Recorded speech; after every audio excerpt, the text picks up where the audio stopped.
អនុញ្ញាតជម្រាបសួរពុកម៉ែបងប្អូនទាំងអស់គ្នានៅថ្ងៃនេះដែរហើយបងប្រាប់លេខឆិតនាងខ្ញុំបានពំនាំនៅលេខល្អ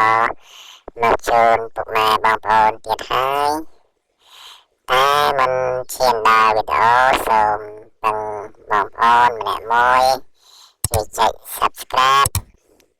និង Like វីដេអូម្នាក់មួយផងដើម្បីទទួលបានវីដេអូ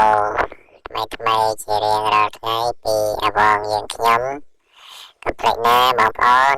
ជួយចុចម្នាក់មួយផងដើម្បីឲ្យបានលេខល្អៗឆាត់ចាក់ចាំ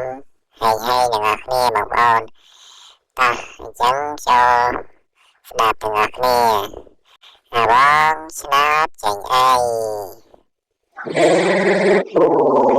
អវងស្នាប់ចេញអី26អវងស្នាប់ចេញអី